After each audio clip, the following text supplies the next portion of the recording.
Ustedes han oído que se dijo a sus antepasados, no mates, y todo el que mate quedará sujeto al juicio del tribunal.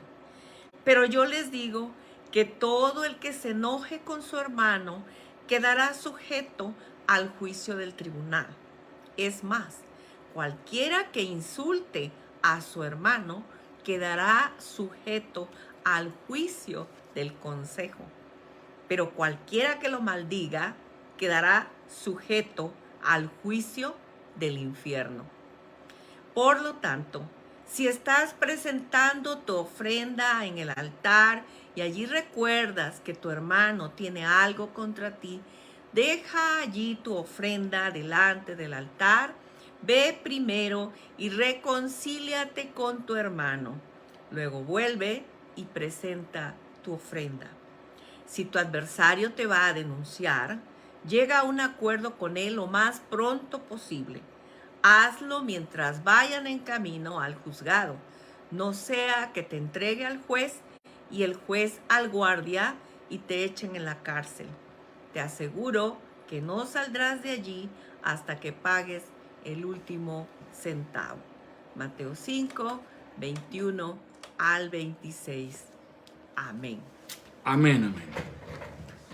Bien, hoy es nuestro último estudio de esta serie que nos ha tomado desde el mes de marzo hasta ahora y que nos ha ocupado por más de 2 meses. Es el tema de la escuela de la oración. Por supuesto que no es un tema menor, es un tema que tiene una gran importancia en nuestra vida como creyentes en Jesucristo, porque dependemos de nuestra vida de oración, de nuestra comunión cercana con el Padre, y esto es determinante. Y este pasaje que estamos leyendo y escuchando en esta tarde, Mateo capítulo 5, versículos 21 al 26, tiene que ver con el asunto que nos ocupa hoy. Preguntémonos, ¿habremos agotado ya después de todas estas semanas la completa enseñanza acerca de la oración, o todavía habrá algo que necesitamos atender que no está completamente resuelto en nuestra reflexión, en nuestro análisis? Definitivamente no hemos agotado el tema. No sería posible agotarlo porque la escuela de la oración es un proceso de vida, es un proceso que involucra nuestro diario vivir. Nuestro aprendizaje tiene que ver con lo que sucede en nuestra vida porque estamos buscando a Dios en oración perseverantemente, constantemente, insistentemente, cotidianamente, habitualmente. Y por lo tanto cada día aprendemos cosas nuevas, porque no solamente oramos, estamos leyendo la palabra simultáneamente en tanto que oramos. Así que no son suficientes más de 2 meses de estudio acerca de el tema de la oración. Pero hay una última sesión, la sesión de este día, en la que nos toca enfrentar una realidad que puede significar un tropiezo grave para nuestra comunión con Dios. Hablamos del perdón, hermanas. No hay cristianos que oran y al mismo tiempo puedan estar satisfechos y ciertos de la eficacia de su oración mientras están guardando cuentas pendientes en sus vidas. No me refiero necesariamente a pecado no confesado, sino a cabos sueltos en sus vínculos, cabos sueltos en nuestras relaciones más cercanas, cabos sueltos en nuestros vínculos dañados. Mientras nosotros oramos y parecemos no estar muy interesados en resolver estas cosas, estos cabos sueltos impiden la eficacia de nuestra oración. Y no es una cosa que inventemos hoy, es una cosa que está escrita en la palabra. Dios nos ha dicho, deja tu ofrenda pendiente. Es más importante que antes, es más necesario que antes de presentar tu ofrenda arregles cosas pendientes. Esa es una forma de expresión, la que habitualmente se usaba antes. Por favor, discúlpame, perdóname. Ustedes y yo la escuchamos. Es posible que cada vez la estamos oyendo menos. Y se debe a que es una forma de expresión en peligro de extinción. Estamos ante un escenario en el que las nuevas generaciones se conducen con un creciente nivel de atropello. Hay una extralimitación exacerbada y evidente, un abuso deliberado, notorio, flagrante. Estamos siendo testigos de la normalización de la arbitrariedad como patrón de comportamiento entre las personas. Si estás ofendido, no me importa, es tu problema, ve cómo le haces, resuélvelo. Yo estoy bien, no tengo problema. Ve cómo le haces. Las personas pasan junto a otros, atropellándoles, causándoles daño, sin tener el mínimo grado de interés en detenerse para expresar un poco de pesar o preocupación o para reconocer alguna responsabilidad en alguna lesión, en algún daño o en alguna ofensa que causamos. O aún peor, ignorándolo intencionalmente, no me importa. La gente se conduce con creciente despotismo, que significa pasar encima de los demás intencionalmente. Nos hemos ido deshaciendo de la expresión discúlpeme, perdóneme, y otras que iban a la par. ¿Me permite, por favor? ¿No tiene inconveniente? ¿Me puede dar permiso? Antes se usaba. Era la manera antigua de comunicar un poco de pena o un poco de pesar por un accidente involuntario o de solicitar la concesión. Lo que está en uso de manera actualizada es más bien lo que cultivamos y lo que fortalecemos, la impunidad. Y es nuestro patrón de comportamiento actualizado. En diversos escenarios, cualquiera que sea la situación, lo hacemos con habilidad creciente y cada vez desarrollamos más la capacidad de ignorar la condición que tenemos de ofensores y no nos importa dejar a alguien allí con sus cosas tiradas porque pasamos junto a él, lo atropellamos y pasamos de largo y seguimos adelante. Algo se le cayó, pues que lo recoja, es su problema. Esta es una historia reciente. Hace unos días mi esposa y yo fuimos al supermercado. Resulta que debido a que la situación no lo permite, era la etapa todavía más complicada, solamente uno de los dos podía bajar para hacer las compras y mi esposa lo hizo porque se trataba de algo rápido. Tomó las cosas y se dirigió hacia la caja para pagar el mandado. Había encontrado un par de veces en los corredores a 3 personas que andaban cada uno con su carrito comprando. Pero cuando llegó a la caja resulta que las 3 personas eran de la misma familia.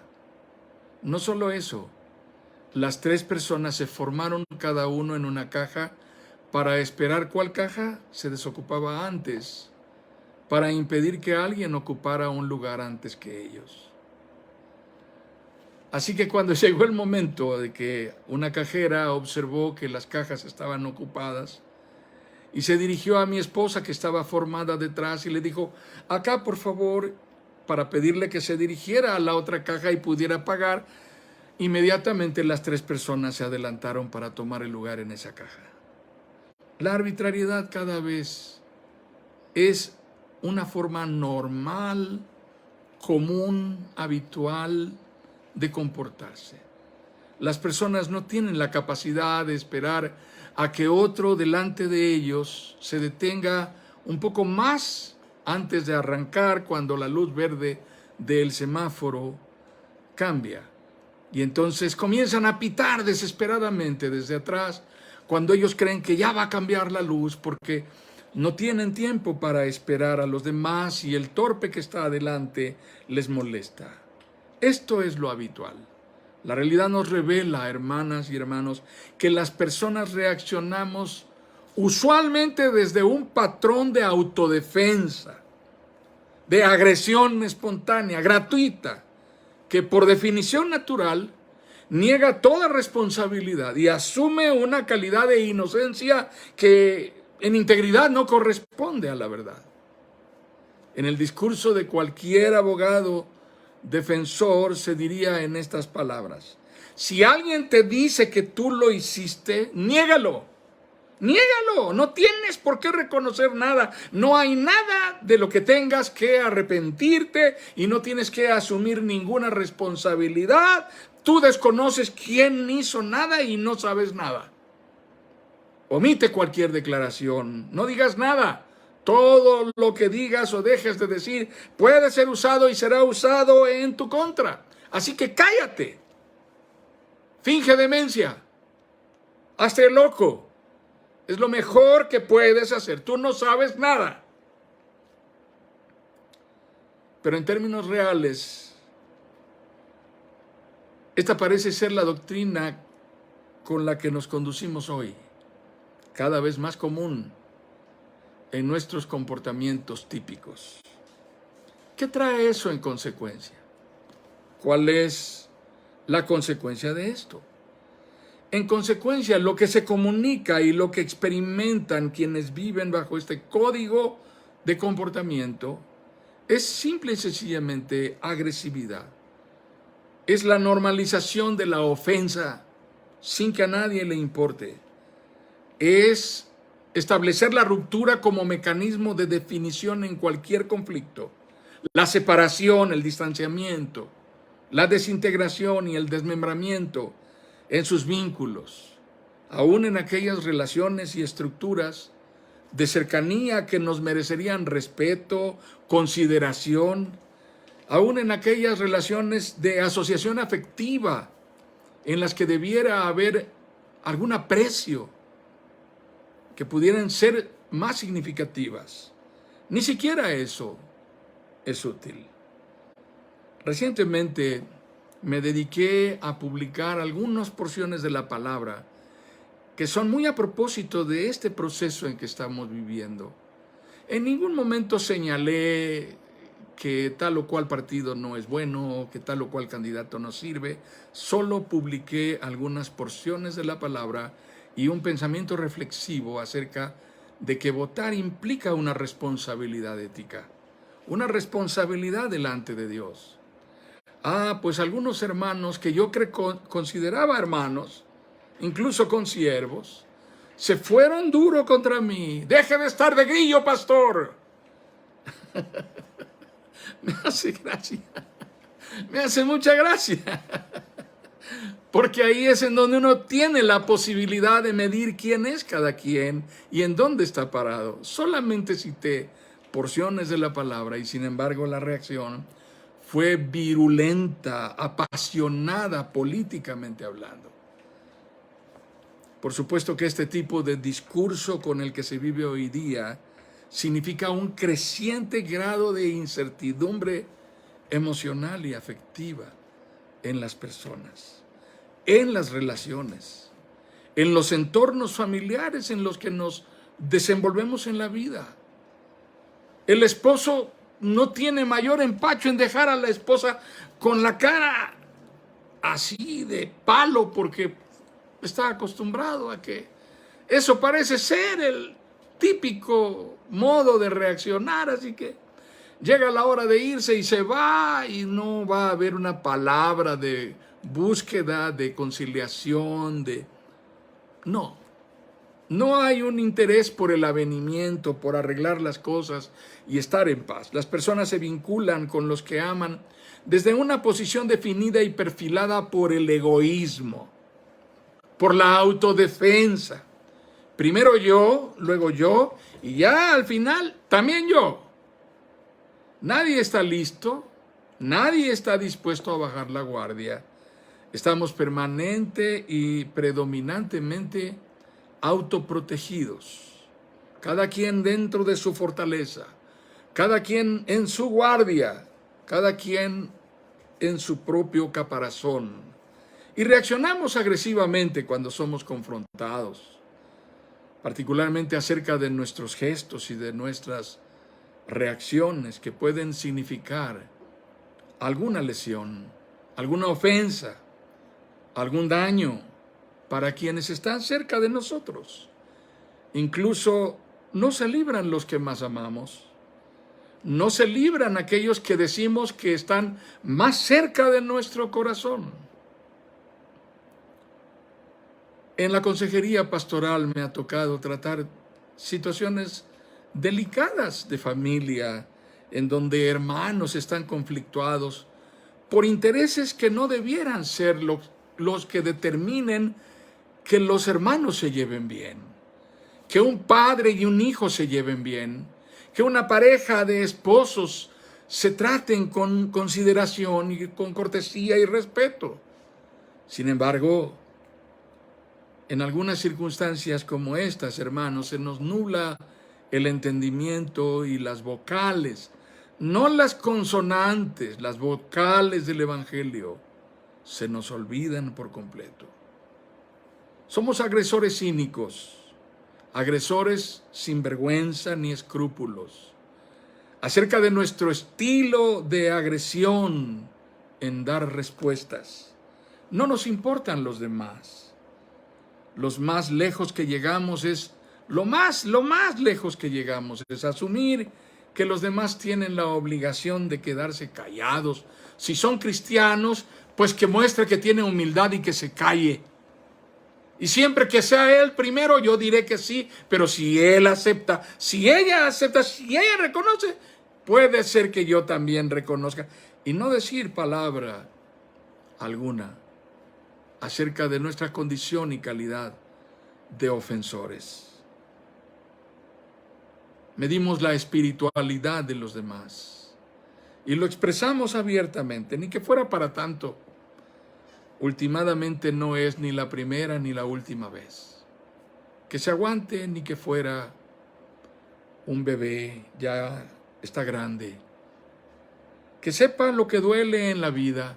Y frases como estas son expresiones con las cuales solemos despedir a quienes hemos lastimado y no nos importa mucho haberlo hecho. Pero después de eso, vamos y oramos. No les puedo negar que para mí como pastor es difícil escuchar a personas orando en la congregación, en el templo, algún día, en una reunión de alabanza, en un encuentro de pastores, en una reunión de consiervos, y saber que dos de ellos están seriamente confrontados y enemistados, pero no están dispuestos a reconocer cada uno lo que tiene que hacer para buscar la conciliación. Pero, amadas hermanas, el Espíritu de Dios nos confronta. El Espíritu de Dios no está callado. El Espíritu de Dios nos confronta y nos redarguye, conduciéndonos a reconocer nuestra necesidad de ser perdonados, nuestra necesidad de ser reconciliados en su presencia y en confesión delante de Él, en el secreto de Dios, por supuesto, antes que nada, pero también en nuestros vínculos con aquellos a los que decimos amar y a los que consideramos cercanos. La necesidad de ser perdonados no es exclusiva de quienes se expresan fácilmente respecto de sus errores, quienes tienen la capacidad de reconocer que han fallado, sino también, y cuanto más, en quienes niegan necesitar ser perdonados. ¿Que me perdone qué? ¿Qué le hice yo? ¿Qué le debo? ¿O en qué la ofendí? ¿O en qué lo agravié? Que me diga, que me demuestre. Es necesario aceptar que el reconocimiento de la falta el reconocimiento, el reconocimiento de la falta cometida no es fácil de asumir, más aún cuando la responsabilidad es mayor. Así que nuestra tendencia natural será rehusar toda responsabilidad. Amados hermanos, por causas como estas yo he visto iglesias dividirse. He visto personas que deciden alejarse, abandonar un entorno de afecto, de consideración, en donde eran apreciados, pero prefieren irse. La tendencia natural es a rehusar toda responsabilidad. No es sino por la obra de persuasión interior, de convencimiento íntimo del Espíritu Santo en el hombre interior, como finalmente terminamos de rendir toda altivez, toda soberbia, todo orgullo, todo engreimiento y acudimos delante del Señor. Hay algo que necesitamos tener bien claro en nuestro entendimiento y en nuestra comprensión. Esto sucede en la oración. Dios no solo quiere que vengamos a Él en rendición humilde y confesión honesta. Esto es determinante y es importante. No solo quiere que vengamos a Él en rendición humilde y en confesión honesta. Él nos pide que vayamos al hermano que ofendimos, a la hermana a la que agraviamos, y asumamos la responsabilidad de nuestros actos. Que lo hagamos con integridad, que lo hagamos con mansedumbre, no buscando dar satisfacción a la persona a la que se dice agraviada por nosotros, sino primeramente buscando honrar a Dios con obediencia. Cuando hacemos algo como esto, lo que estamos revelando realmente es nuestra capacidad, nuestra madurez, nuestro discernimiento para obedecer a Dios. No para darle gusto a alguien con quien estamos resentidos o con quien sabemos que tiene algo en contra de nosotros, sino para honrar a Dios haciendo lo que Él nos ha pedido. Nuestros hermanos y padres, nuestro cónyuge o nuestros hijos, nuestros amigos o vecinos o compañeros, nuestros familiares o parientes, nuestros socios, nuestros hermanos en la iglesia. Todos apreciarán como un signo de madurez el oírnos decir con sensibilidad evidente que sentimos y lamentamos haber lastimado o haber agraviado a alguno de ellos. Amados hermanos, el fracaso no radica en el acto de rendición. No tenemos una buena opinión de rendirnos. Creemos que lo que tenemos que hacer es pelear hasta el final y enseñarle los dientes a quien sea necesario para alejarlo de nuestra vida y demostrarle que tenemos el coraje, la fuerza y la determinación suficiente para irnos con todo en su contra. Pero lo que Dios nos pide es rendición. Nuestro Señor Jesucristo nos dijo: aprendan de mí que soy manso y humilde de corazón. Así que en la negativa a rendirnos y a dejar esta carga de amargura que nos representa un peso, un lastre ocioso e innecesario, no debemos hallar la causa ni la explicación en aquellos que se dan por ofendidos, sino en el Dios que nos ha ordenado hacerlo. Así que mi oración de arrepentimiento sincero delante de Dios y mi oración de confesión es explícita, es extensa. Vengo al Señor para vaciar mi corazón en su presencia. Al hacerlo, asumo delante del Señor que he pecado y revelo delante de Dios mi necesidad de ser perdonado. Pero Dios espera que yo haga eso también y que lo haga con esa misma espontaneidad y sinceridad, sin dejar cabos sueltos en aquellas relaciones que Dios sabe que están rotas y que mi soberbia, mi altivez y mi arrogancia no me han permitido sanar. Así que hablemos de la carga ignorada de la oración. Es una carga que nos rehusamos a ver. Es la carga del perdón que Dios nos enseña, que Dios nos ordena buscar y que Dios establece que debemos también otorgar. Buscar el perdón a quien hemos ofendido y otorgar el perdón a quienes nos han ofendido. Comparto con ustedes la palabra. Cuando oren, no sean como los hipócritas, porque a ellos les encanta orar de pie en las sinagogas y en las esquinas de las plazas para que la gente los vea. Les aseguro que ya han obtenido toda su recompensa.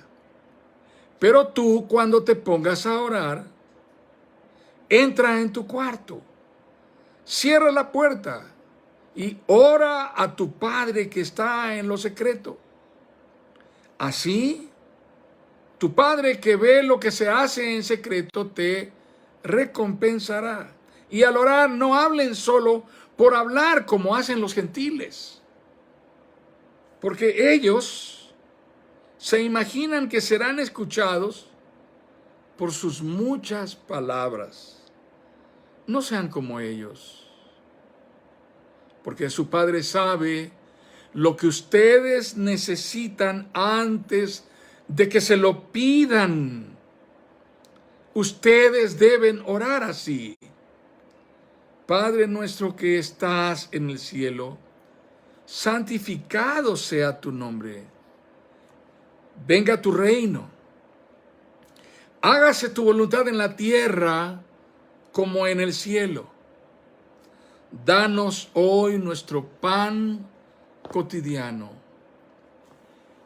Perdónanos nuestras deudas como nosotros también hemos perdonado a nuestros deudores.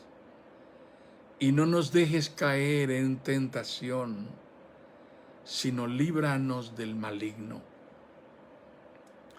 Porque si perdonan a otros sus ofensas, también los perdonará a ustedes su Padre Celestial. Pero si no perdonan a otros sus ofensas, tampoco su Padre les perdonará a ustedes las suyas. Mateo capítulo 6, versículos 5 al 15. Cuando hablamos del perdón desde la perspectiva de Dios, hablamos de algo a lo que Dios le da una gran seriedad, una gran trascendencia, una gran importancia. No es de ninguna manera un evento menor. No es un evento aislado. No es un evento inédito. No se trata de algo que hago y de lo que debo olvidarme y nunca más volver a vivirlo. Por el contrario, en el trato con Dios, amados hermanos, el perdón es un proceso que involucra una secuencia ininterrumpida de actos continuos que nos llevarán a vivir en una actitud permanente de paz, de serenidad, de gozo y, si es posible, si es practicable, de reconciliación. Y esto es así porque perdonar es comprometerse con Dios, obedecer a Dios, honrar a Dios. No es comprometerse, ni obedecer, ni honrar a la persona que nos ha ofendido o que nos ha hecho daño. Perdonar es comprometernos con Dios, obedecer a Dios, honrar a Dios. Es posible, hermanas, que la persona que nos ofendió o que nos agravió haya sido una ofensa muy grande o haya sido solo una ofensa menor. Ni siquiera está allí. Sin embargo, en obediencia a Dios, yo decido perdonarlo porque sé que aunque él no está allí o ella no está allí, esa persona ya no está más al alcance de mi vista, no está más en mi entorno. Si yo sigo llevando ese lastre, no tendré paz, ni serenidad, ni gozo. Experimentaré fatiga, experimentaré agotamiento. Y poco a poco eso se irá convirtiendo en una especie de fardo pesado junto con otros que no podré cargar. Así que perdonar es reconocer que no podemos cambiar a las personas que amamos. No podemos cambiar a las personas que nos han lastimado. No está en nuestra facultad transformarlas. No está en nuestra facultad hacerlas las personas que nosotros quisiéramos que fueran. No tiene ningún sentido decirle a alguien, te perdono, pero ya cambia. Ya no vas a hacerme lo mismo. No tiene nuestro perdón el poder para cambiar sus vidas. Solo el perdón de Dios puede cambiar sus vidas, no nuestro perdón. Quisiéramos cambiarlos, pero no está en nuestra mano. Eso no es nuestra tarea. Eso no es nuestra tarea. Perdonar no depende de cuánto ha cambiado la otra persona. Para que yo te perdone, quiero ver que me demuestres que estás cambiando. No es eso lo que el Señor nos enseña a hacer. Perdonar no depende de cuánto ha cambiado el otro, sino de cuánto estoy dispuesto yo a rendir mi vida por la vía de la obediencia a Dios que me perdonó a mí, a Dios que tuvo misericordia de mí, a Dios que envió a su Hijo Jesucristo a morir en la cruz por mí. No puedo usar mi perdón para medir cuánto el otro está dispuesto a cambiar. Solo puede servir para medir cuánto estoy dispuesto yo a rendir mi vida en obediencia al Evangelio de Jesucristo. El quebrantamiento interior y los ajustes que se requieren en mi vida acerca del dominio propio, del control sobre el coraje, el enojo, el orgullo lastimado, se revelarán como una forma de madurez espiritual cuando todo eso es llevado en obediencia a Dios. No digo que esto sea fácil, pero sí debemos estar claros que esto es una tabla de medición de nuestra estatura en madurez espiritual. Si tuviésemos en la entrada de cada templo, como en algunos hospitales, una regla para medir cuánto ha crecido cada quien, una de las medidas más altas en la estatura espiritual de pastores, de hermanos que tienen liderazgo, de hermanos que están al frente de la congregación o de la iglesia, que enseñan, que predican, de personas que tienen mucho tiempo de conocer el Evangelio. Una de las estaturas más altas que marcaría esa regla sería la del perdón. Perdonar es asumir que aún estamos dispuestos a seguir adelante, mostrando lealtad, cumpliendo nuestra palabra en aquellos votos que empeñamos, tratándose particularmente del matrimonio.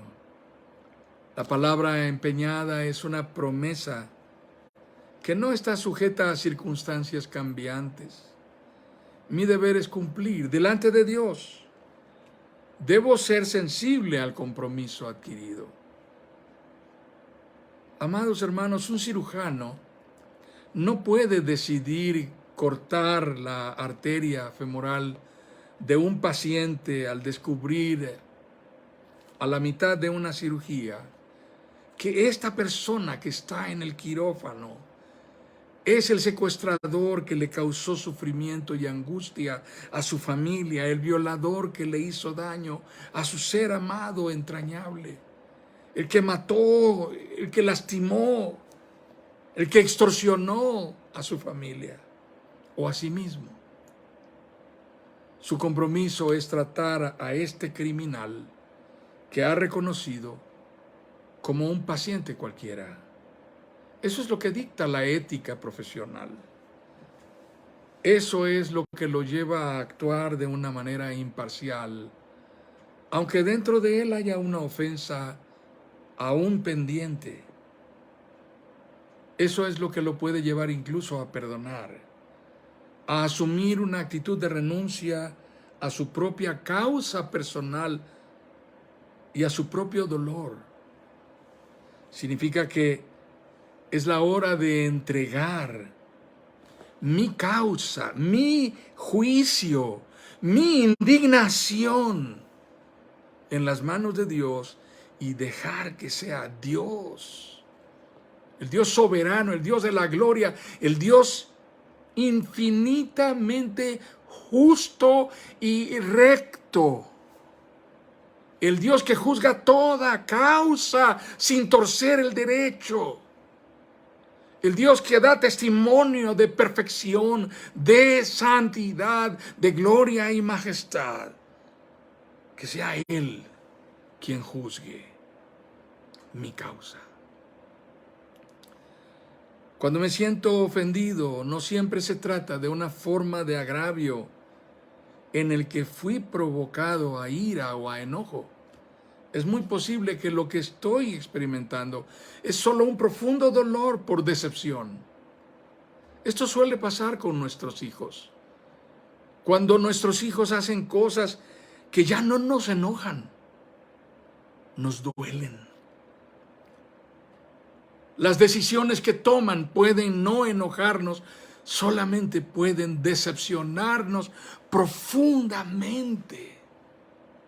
Y sucede así porque los amamos con toda el alma y porque sabemos que lo que están decidiendo derivará en su dolor, en su propia herida, en su propia tragedia, en su sufrimiento.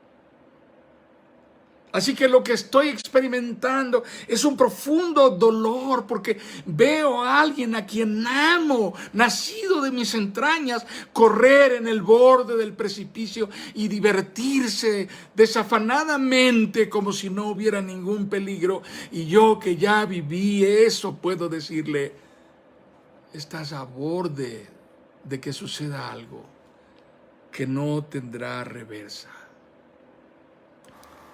Hay una sensación de vacío que viene dentro de nosotros causada por el dolor y la decepción, por la traición. Porque nos sentimos deshonrados pensando esto no es lo que yo te enseñé, esto no es lo que yo te dije, esto no es lo que yo te traté de inculcar. Pero cuando nosotros albergamos esto y lo alimentamos, se convierte en un sentimiento profundamente destructivo de indignación. Esto es algo que ciertamente nace del comportamiento de alguien más. Pero es algo que ese alguien más no va a cambiar. Es alguien que no supo honrar el amor que le dimos. Es alguien que no supo honrar la confianza que depositamos en él. Es alguien que no supo honrar la enseñanza que impartimos. Es alguien que no supo honrar nuestra herencia de valores, de principios, de confianza. Sin embargo, el perdón es la puerta para salir de esa sensación esclavizante. No podemos permanecer ahí atrapados, porque lo que haremos mientras estemos allí atrapados es llenarnos de amargura y de frustración. Iremos como un reo en un calabozo, rayando con un pedazo de barro, de tiza en la pared cada día de nuestro cautiverio, contando con amargura cada momento que pasa y alimentando nuestro resentimiento. Tenemos que abrir esa puerta, tenemos que salir en el nombre de Jesucristo. La puerta para salir de esa sensación esclavizante es la oración, en donde rendimos todo esto estando dispuestos a perdonar. Ni siquiera necesitamos tener enfrente a nadie. Solamente lo haremos delante de Dios. Significa abandonar mi afán personal por una satisfacción. Abandonar definitivamente mi afán personal por desquitarme, por poner límites a mi enojo, a mi ira contenida contra de alguien que me hizo daño. Es algo que requiere lucidez, requiere dominio propio, requiere discernimiento. No es algo que haremos naturalmente. Es algo en lo cual necesitamos de la obra del Espíritu Santo en nuestras vidas, que nos conduzca a esa forma de madurez en nuestro trato íntimo con Dios, para estar dispuestos a renunciar, negándonos a nosotros mismos. Renunciar negándonos a nosotros mismos. Esa es la razón por la cual perdonar no es una decisión fácil. Amadas hermanas, no hay vía corta. No hay camino rápido y fácil. Pero a través de la palabra de Dios podemos discernir que a Dios no le interesan los caminos fáciles. Habitualmente Dios nos ha revelado y nos ha demostrado que prefiere los caminos difíciles. En realidad Él prefiere los caminos más sinuosos, las rutas más largas, porque disfruta usar esos trayectos para marcar nuestra vida con su trato de fidelidad y de misericordia. Cuando obedecemos a Dios, su gracia está incondicionalmente a nuestro favor, para transformarnos y para formarnos a la imagen de su Hijo Jesucristo. Así es como cuando perdonamos en oración, nos parecemos más a nuestro Señor Jesucristo, que estando en el dolor extremo de la cruz, dijo: Padre, perdónalos, porque no saben lo que hacen.